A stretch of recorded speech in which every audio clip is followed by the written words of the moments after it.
খাগড়াছড়ির রামগড় উপজেলার কয়েকদিনের ভারী বর্ষণে ফেনী নদীর পানি বেড়েছে। পাহাড়ি এলাকার ঢলে ধসে পড়া বসতবাড়ি, ফসল ও মৎস্য খামার ক্ষতিগ্রস্ত হয়েছে। দুর্গত মানুষের সহায়তায় এগিয়ে এসেছে রামগড় ৪৩ ব্যাটালিয়ন বিজিবি। ১২ জুলাই রবিবার রামগড় উপজেলার বৈদ্যটিলা, বল্টুরামটিলা ও গর্জনতলী ক্ষতিগ্রস্ত এলাকা পরিদর্শন করেন রামগড় সদর দপ্তরের ৪৩ ব্যাটালিয়নের বিজিবির অধিনায়ক লেফটেন্যান্ট কর্নেল মোহাম্মদ এহসান উল ইসলাম। এ সময় তিনি এলাকার ক্ষতিগ্রস্ত মানুষের সঙ্গে কথা বলেন এবং তাদের সমস্যা ও প্রয়োজনের বিষয়ে খোঁজ নেন। পরে ২০টি ক্ষতিগ্রস্ত পরিবারের মধ্যে খাদ্য ও ত্রাণ সামগ্রী বিতরণ করেন। এসব পরিবারের প্রয়োজন অনুযায়ী আরও সহায়তার আশ্বাস দেওয়া হয়েছে। সদর দপ্তরের লেফটেন্যান্ট কর্নেল মোহাম্মদ আহসান উল ইসলাম বলেন, দুর্যোগের এই সময়ে ক্ষতিগ্রস্ত মানুষের পাশে থাকা আমাদের মানবিক দায়িত্ব। দুর্গত পরিবারগুলোর প্রয়োজন ও সমস্যার বিষয়ে আমরা খোঁজ নিয়েছি।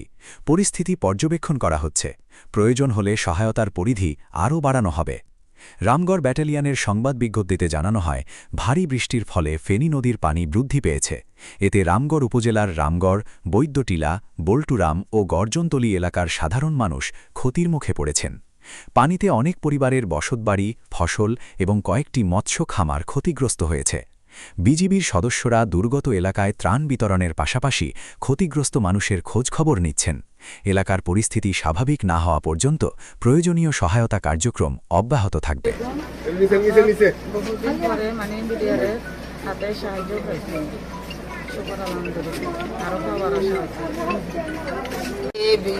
বিজির গাছ দিছে, সাহায্য দিছে আমাকে জন্য কাজ করে।